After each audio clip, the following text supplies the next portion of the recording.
ये वचन रसायन है। ध्यानी नहीं शिव सारसा, ज्ञानी सा गोरख। शिव जैसा ध्यानी नहीं, ध्यानी नहीं शिव सारसा। ध्यानी हो तो शिव जैसा हो। क्या अर्थ है? ध्यान का अर्थ होता है न विचार, न वासना, न स्मृति, न कल्पना। ध्यान का अर्थ होता है भीतर सिर्फ होना मात्र। इसलिए शिव को मृत्यु का, विध्वंस का, विनाश का देवता कहा है, क्योंकि ध्यान विध्वंस है। विध्वंस है मन का। मन ही संसार है, मन ही सृजन है, मन ही सृष्टि है। मन गया कि प्रलय हो गई। ऐसा मत सोचो कि किसी दिन प्रलय होती, ऐसा मत सोचो कि एक दिन आएगा जब प्रलय हो जाएगी, सब विध्वंस हो जाएगा। नहीं, जो भी ध्यान में उतरता है उसकी प्रलय हो जाती। जो भी ध्यान में उतरता है उसके भीतर शिव का पदार्पण हो जाता है। ध्यान है मृत्यु, मन की मृत्यु, मैं की मृत्यु, विचार का अंत। शुद्ध चैतन्य रह जाए, दर्पण जैसा खाली, कोई प्रतिबिंब ना बने, तो एक तो यात्रा है ध्यान की, और फिर ध्यान से ही ज्ञान का जन्म होता है।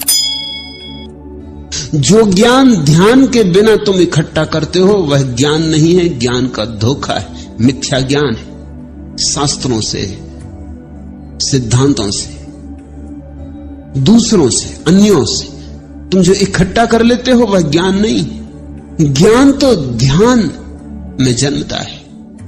ध्यान है शुद्ध बोध। उस बोध में तुम्हें दिखाई पड़ना शुरू होता है जीवन का अर्थ, जीवन का रहस्य। ध्यान तो है कुंजी, खोल देती है अनंत के द्वार। ध्यानी नहीं शिव सारसा, ज्ञानी सा गोरख। और लाल कहते हैं न तो आज दिखाई पड़ते हैं ध्यानी जिन्होंने शिव को निमंत्रण किया हो, जो शिव जैसे हो गए हो। हां, शिव की प्रतिमाएं पूजी जा रही, गांव गांव, घर घर शिव के आराधन पूजन के आयोजन चल रहे हैं। जितनी शिव की प्रतिमाएं हैं उतनी तो किसी और की नहीं।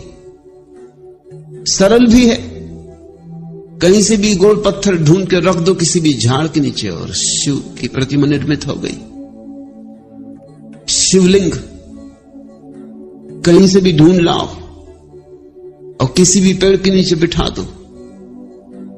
छप्पर की भी कोई जरूरत नहीं। शिव की जगह जगह पूजा हो रही, लेकिन शिव पूजा की बात नहीं है। शिवत्व उपलब्धि की बात है। वो जो शिवलिंग तुमने देखा है बाहर मंदिरों में, वृक्षों के नीचे, तुमने कभी ख्याल नहीं किया उसका आकार ज्योति का आकार है, जैसे दिए की ज्योति का आकार होता है। शिवलिंग अंतर ज्योति का प्रतीक है। जब तुम्हारे भीतर का दिया जलेगा तो ऐसी ही ज्योति प्रकट होती, ऐसी ही शुभ्र, यही रूप होता उसका। और ज्योति बढ़ती जाती और धीरे धीरे ज्योतिर्मय व्यक्ति के चारों तरफ एक आभा मंडल होता है। उस आभा मंडल की आकृति भी अंडाकार होती। रहस्यवादियों ने तो इस सत्य को सदियों पहले जान लिया था, लेकिन इसके लिए कोई वैज्ञानिक प्रमाण उनके पास नहीं थे। लेकिन अभी रूस में एक बड़ा वैज्ञानिक प्रयोग चल रहा, क्रिलियन फोटोग्राफी। मनुष्य के आसपास जो ऊर्जा का मंडल होता है, अब उसके चित्र लिए जा सकते। इतने सूक्ष्म फिल्में बनाई जा चुकी हैं जिनसे न केवल तुम्हारी देह का चित्र बन जाता है, बल्कि देह के आसपास जो विद्युत प्रकट होती है उसका भी चित्र बन जाता है। और किरलियान चकित हुआ है, क्योंकि जैसे जैसे व्यक्ति शांत होकर बैठता है वैसे वैसे उसकी आसपास का जो विद्युत मंडल है उसकी आकृति अंडाकार हो जाती। उसको तो शिवलिंग का कोई पता नहीं है, लेकिन उसकी आकृति अंडाकार हो जाती। शांत व्यक्ति जब बैठता है ध्यान में तो उसके आसपास की ऊर्जा अंडाकार हो जाती। अशांत व्यक्ति के आसपास की ऊर्जा अंडाकार नहीं होती, खंडित होती, टुकड़े टुकड़े होती, उसमें कोई संतुलन नहीं होता। एक हिस्सा बड़ा एक हिस्सा छोटा, कुरूप होती। शिवलिंग ध्यान का प्रतीक है, वो ध्यान की आखिरी गहरी अवस्था का प्रतीक है।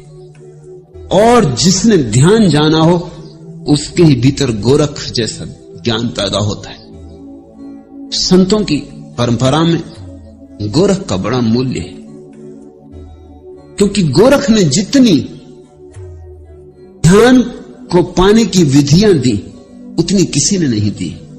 गोरख ने जितने द्वार ध्यान के खोले किसी ने नहीं खोले। गोरख ने इतने द्वार खोले ध्यान के कि गोरख के नाम से एक शब्द ही हमारे भीतर चल पड़ा, गोरख धंधा। गोरख ने इतने द्वार खोले कि लोगों को लगा कि तो बड़ी उलझन की बात हो गई। गोरख ने एक आध द्वार नहीं खोला, अनंत द्वार खोल दिए। गोरख ने इतनी बातें कह दी जितनी किसी ने कभी नहीं कही थी। बुद्ध ने ध्यान की एक प्रक्रिया दी है, विपस्सना, बस पर्याप्त। महावीर ने ध्यान की एक प्रक्रिया दी है, शुक्ल ध्यान, बस पर्याप्त। पतंजलि ने ध्यान की एक प्रक्रिया दी है, निर्विकल्प समाधि, बस पर्याप्त। गोरख ने परमात्मा के मंदिर के जितने संभव द्वार हो सकते हैं सब द्वारों की चाबियां दी।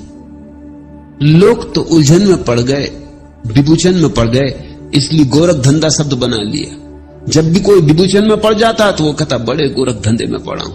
तुम भूल ही गया कि गोरख शब्द कहां से आता, गोरखनाथ से आता है। गोरखनाथ अद्भुत व्यक्ति हैं, उनकी गणना उन थोड़े से लोगों में होनी चाहिए। कृष्ण, बुद्ध, महावीर, पतंजलि, गोरख, बस